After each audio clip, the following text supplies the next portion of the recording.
अनजाने में किए गए पापों की भी सज़ा मिलती है। इस बात को समझने के लिए आपको महाभारत की एक कथा सुनाती हूँ। एक बार धृतराष्ट्र ने श्री कृष्ण से पूछा कि आखिर मुझसे ऐसा कौन सा पाप हुआ जिसके कारण मुझे अपने पुत्रों के शव अपने कांधे पर उठाने पड़े।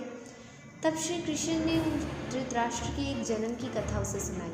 धृतराष्ट्र अपने एक जन्म में आदिवासियों के राजा थे। उनके राज्य में सभी सुखी थे।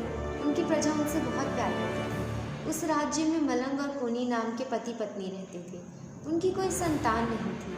कोनी रोज़ रोज़ इस बात पर रोया करती थी। एक दिन मलंग ने कोनी को अपनी कसम दी कि यदि वे रोई तो उसका मरा मुँह देखेगी, और उसे भी समझाया कि जब हम रोते हैं तो भगवान को भी दुख होता है, और जब हम खुश होते हैं तो भगवान भी प्रसन्न होते हैं। कोनी ने अपनी कसम को पूरा किया। वो मलंग के शिकार पर जाने पर अपने आप को घर के काम में व्यस्त कर लेती। धीरे धीरे वे अपने माँ न बनने के गम को भूल गई। एक दिन वे चावल बिन रही थी, तब कुछ चिड़िया उसके पास आ गई। कोनी ने उन्हें दाना दिया। भोजन की आस में वो चिड़िया रोज़ आने लगी। कोनी से उनकी गहरी दोस्ती हो गई। कोनी ने अपने आप पर काबू पा लिया और भगवान का दिल जीत लिया। एक दिन मलंग शिकार पर गया। तब वह 99 चिड़िया जो कोनी के बच्चों की तरह थी, वे मलंग के रास्ते में आ गई। मलंग ने शिकार ना करने का प्रण लिया। कोनी ने मलंग को सुझाव दिया कि अपने पिछले पाप जो उसने मासूम जानवरों को मारकर कमाए हैं, उन्हें मिटाने के लिए उसे तीर्थ जाना चाहिए। कोनी और मलंग तीर्थ पर निकलने लगे, पर अपने 99 बच्चों को वह राजा के पास छोड़ गए। राजा ने उन बच्चों का ख्याल रखने का वादा किया। राजा का रसोइया उन्हें खाना खिलाए बिना खाना नहीं खाता था, पर राजा की तबीयत खराब होने के कारण राजा को कुछ भी पच नहीं रहा था।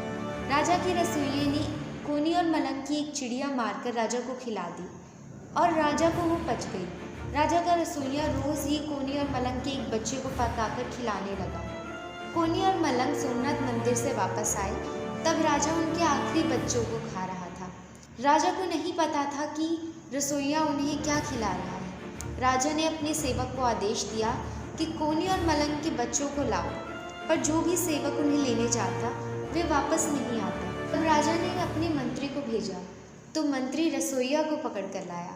रसोइये ने रोते हुए सारी बात बताई। कोनी ने अपने तीर्थ के पुण्यों से राजा को श्राप दिया कि जिस तरीके से अपने लालच और महत्वाकांक्षा के कारण उसे उसके पुत्र नहीं दिखे, उसी तरीके से अपने अगले जन्म में राजा अपने ही पुत्रों की मृत्यु का कारण बनेगा।